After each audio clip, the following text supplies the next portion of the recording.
That is the great Joe Benigno. Joe B, what's happening, buddy? How you doing today? What's happening? BT, Tiki. By the way, what time does Left Celta come on? Coming on anytime soon? Or what time we getting him on? Right. He's definitely listening. He is. Agent to all three of us. Yeah, he's down in Florida with his feet on the beach somewhere. You know what I mean? But when are you going to Florida? That's all you told us the last 2 years you know you what, were on bro? the air. We'll get there. Right now, we're working on it right now. We're going to just some family things that need to be straightened out first. Gotcha. Understood, Joe. And, of course, we hope everything goes well with that. Listen, let's throw – of course, you know How you that. keeping yourself busy, man, playing in retirement? You're not playing golf right now. So No. Right now, I'm not playing golf. But I'm doing – I got my podcast that I do twice a week. So we got that rolling. And I tell you, I do a lot of walking, Teak, believe it or not. I mean, that's what every day I'm out there for no matter what the weather. I didn't go out the other day when it was 16, but even like today, 3 or 4 miles, I'm good to go. So you're getting in playing shape. Doing a lot of that. You're getting in playing shape. I like it. Now, Joe, when you play golf, do you walk? Because when I've played, you've always taken a car. No. Okay, I got you. Come on. No, I'm with you, dude. I can't do. I'm with you. Is that a trick? BT, is that a trick question or what? No, well, you're the one who said you're doing a lot of walking. I didn't know if it extended to the golf course, Joe. But I don't. You know what? Even with the carts, you do plenty of walking on a golf course, and you know this: if it's cart path only, you walk more than if you were walking. Well, for the first 2 holes, and then when the ranger's not looking, I ignore the rule. You know what I'm saying? Hey, BT, it's you. All right, Joe. I know everybody wants to hear your opinions on our Jets, so. I hate to start with the negative, but I'm hearing, whether it's some residue from the podcast, which, by the way, is doing great. A lot of people have raved about it. And I know that they're not going to do it, but you actually wanted the Jets to fire Robert Saleh? No, that's not true. That's go ahead. That is not true. Am I thrilled with him? No. I mean, am I confident that this is the guy that's going to bring us out of the abyss? No, I can't say that. But obviously, after 1 year, you're not getting rid of the guy, But here's the bottom line, B and Teak. Next year, you can't sell me 6-11, 7-10, and tell me we improve. No. They have to have a winning season next year. To me, nothing short of that. I've had it now. But are they ready? I really have. But are they ready to have a winning season? I don't know if they are. Well, I don't think so. Well, we don't know. But you know how it is in this league. First of all, how about guys staying healthy? How about Mekhi Becton staying healthy? How about Elijah Moore staying healthy? How about Corey Davis staying healthy? How about that kind of we could start with that. Yep. But they got it. Look, they got the 4th pick in the draft. They got the 10th pick in the draft. They got 2 high picks in the 2nd round. They got a high pick in the 3rd round. I forget what the number is in the first 50-something picks. They got 4. Joe, they got 4 in the top 40. Right. Okay. They got all this money under the cap. I mean, there's no reason this team can't make a big jump next year. Yeah, I think they got something with this quarterback if he's coached correctly. I do think that the kid's got tremendous escapability. It would be nice if the coaching staff would put some designed runs for the kid in there because the kid can definitely like the 4th and 2 against Tampa. To me, the play there is get him out of the pocket and try to either let him run to the pylon for the touchdown or, some kind of RPO where he's got an option to throw the ball. Who do you love to me, who do you love in the draft? Who do you love in the draft, Joe? Who do I love? Yeah, who do you need if you're looking at the draft and the Jets? they need a lot of things. I mean, how about a brand new defense would start? But here's what I want. They have the 4th pick and the 10th pick in the draft. Yep. Okay. The 4th pick in the draft, I want the best defensive player there is. I don't care. Except for safety, you can't sell me another safety in the 1st round. I agree. You can't do it. Yep. Okay. If you want a safety again, then re-sign Marcus May. Okay. That's what I think. Okay. But the best defensive player, he could be a corner, he could be a linebacker, he could be a defensive lineman. Give me that guy. That's the 4th pick in the draft. Mm-hmm. With the 10th pick in the draft, I'm going to surprise you a little bit what I want here.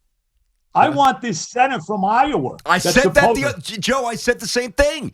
This is what I want. The center from Iowa, leader bomb. This kid's a a 1st round pick. They have a chance. To me, the best unit on the team is the offensive line. Vera Tucker is a very good player. Mm-hmm. George Fant turned into one of the better left tackles in the NFL this year. Okay, he'll go back to right, hopefully. What's that? He'll go back to right, hopefully. Well, but why does he? Because I got no confidence in Mekhi Becton. Well, but if Becton's healthy, Joe, play the right side. Joe, if Becton's healthy, he's playing left tackle. Well, all right. If you're telling me that, first of all, Becton's got to lose about 40 pounds. Let's start with that.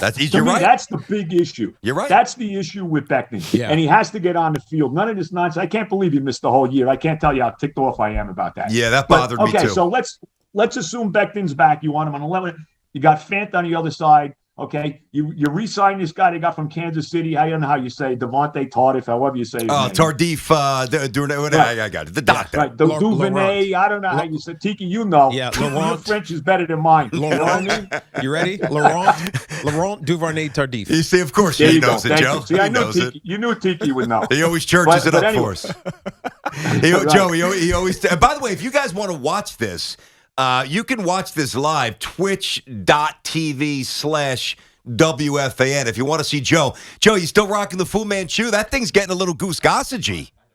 Well, look, you know what? I should only be goose. By the way, I got to do this because I got to honor my guy. I got my Don Maynard jersey on. Nice. All right? Nice, Joe. I got, in honor of the legend, one of my guys, the great Don Maynard, underrated. Yeah. The Joe Namath to Don Maynard combo, one of the great, it's lost in history, but one of the great pass combos of all time.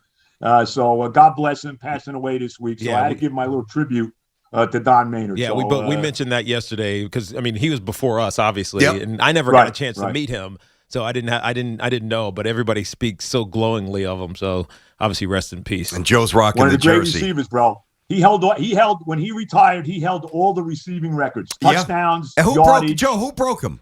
I'm not even sure. You know what? It had to be before Jerry Rice. I was thinking it was before Rice. Yeah, it had to be before. I'll get the I'm answer not for sure, you. but he did hold all those records when he retired. So God bless him. The Super Bowl, the great game in the AFL Championship game, all of these things. I got you. But anyway, rest in peace for sure. We're talking to the great Joe Benigno. Joe. I want to ask you something a little more specific about Zach Wilson, and so we'll bounce around. But I don't want to forget this. So your partner came in studio. Your former partner, Evan. Right. Who you got? How long were you with Evan for? 12 years? How long? We were there a long time, man. I think 11. I want to say it was 11. That's a hell of a run. That's a long run. We had a great run. Evan and I had a great run together, man. I know God you did. Bless him. No, I know you guys. I'm happy to see him doing well. Yep, he's doing great. You guys finished one a couple times toward the end, number one. So he came in the other day and he said that he did not think that he understood why, but he disagreed fundamentally with the Mets retiring number 17. What's your thought to that? Nah, absolutely. Are you kidding me? You got to put Keats up there. It's long. Look, here's the bottom line. It's long overdue. I understand that Evan only wants Hall of Famers up there. I get it. But it's long overdue that, the Mets really now embrace their history.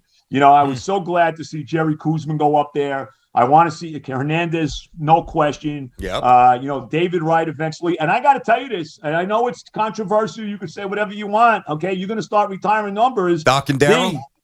Well, certainly Doc. Darryl too. I love Darryl's my all-time favorite Met. But you got to put these guys up there. Certainly Doc. Yeah. Back in 84, 85, 86, B. Yep. Let me tell you something. Shea Stadium never rocked like when Doc was on the mound. It was a happening. It wasn't that as great as Seaver was. It wasn't like that for Seaver. It wasn't like that. It's not like that for DeGrom. Matt Harvey had a little bit of that when he first, when he had that, first big year he had. Sure. But this Joe, let me stop you for a second. I'll take it a step further. And even as a Yankee fan, I got no problem saying this because I remember the big more than life size, that monster mural, the painted. Okay. I swear. I don't think even at the height of the Yankees, 96 championship, 98, 99, 2000, 2009 of the new house, the 70s, which I was too young for, but I certainly know what happened back-to-back in 77, 78. I think you can make the case that no New York baseball stadium ever rocked the way it did when Dwight Gooden took the hill in 84. Are you sure? That's my opinion. Let me tell you, Tiki. Postseason Yankees. I lived on the Upper East Side. I forget what year it was. I felt like I heard it. Well, you did. But Joe, am I crazy with that assertion? Nah. You know what, Tiki? Here's the thing, and I understand the Yankees are the Yankees, and they own the town. They've owned the town for a long time. But when the Mets are really good, okay. You're talking about a fan base that's gotten 2 world championships, in what's going to be 60 years now. Most of it has not been very good. Here's all you need to know, okay? The New York Mets, and they've been to the World Series now, 5 times now that they've been to the World Series in their history? And the Jets have been to 1 Super Bowl. It's 53 years ago, and the anniversary was yesterday, but we'll leave all that out. But whatever.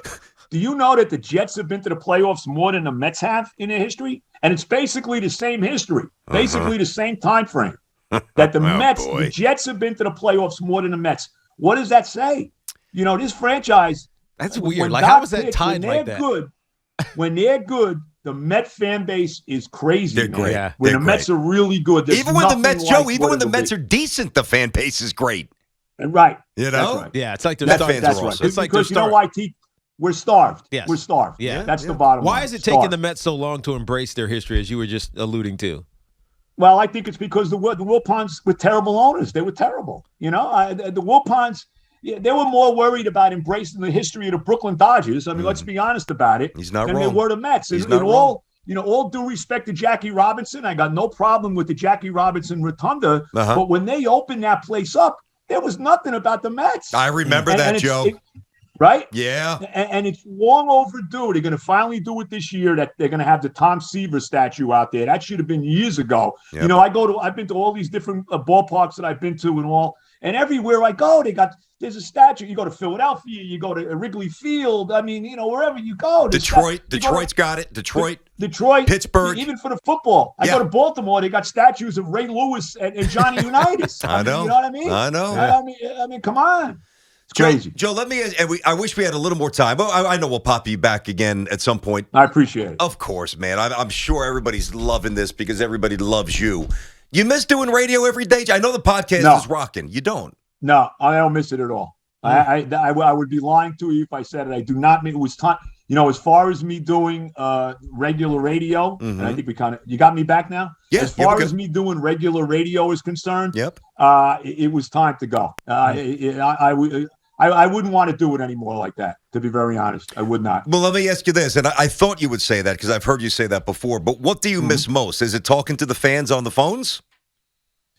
What do I miss more? I don't miss going into the city every day. I know that. I mean, I absolutely do not miss the commute at all. I mean, you know, when I worked, that was the job. The job wasn't sitting there and doing what you guys are doing. The job was getting there and going home. That was the job. That's true. Tiki, you live in Jersey now, right? Tiki? I do. I live out in Florham Park. Know the I'm deal. In Jet Country.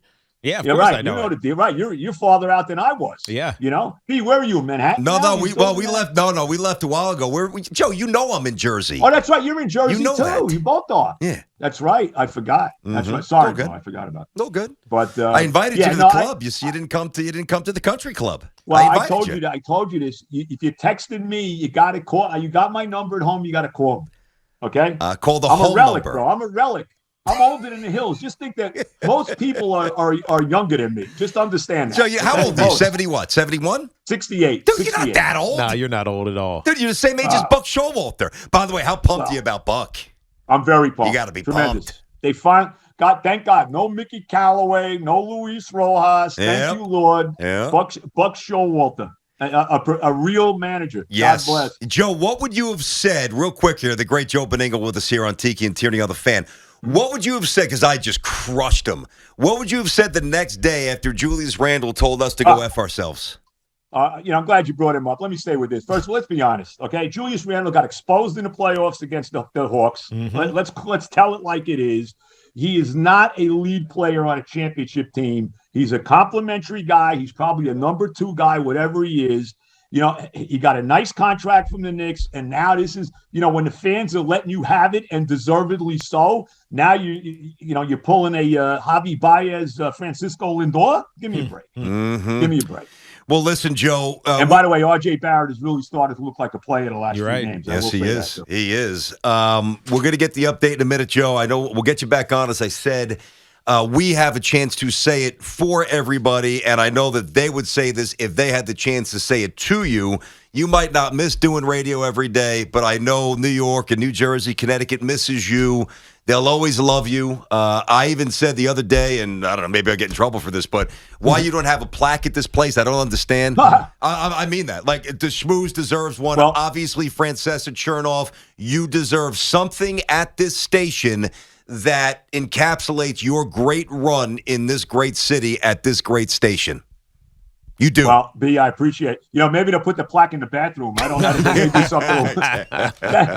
That's where the plaque will be. But, you know, look, Joe, everybody's in there. At one point, it's every day. Everybody's in there. Yeah, there wasn't a day I missed. I'll tell you that, T. Over 25 years and two different buildings. Joe, say hi to Terry, and we'll talk to you soon, buddy. It was really a treat to have you on. Be good, Joe. Thank you, guys. God bless. Happy New Year, and we'll talk to you soon, guys. Be You're well. the best, Thank man. you. Joe B says it all. Update coming up. Hey, is there a loophole for Kyrie? There is. Will the Nets jump through it? We'll tell you next on The Fan.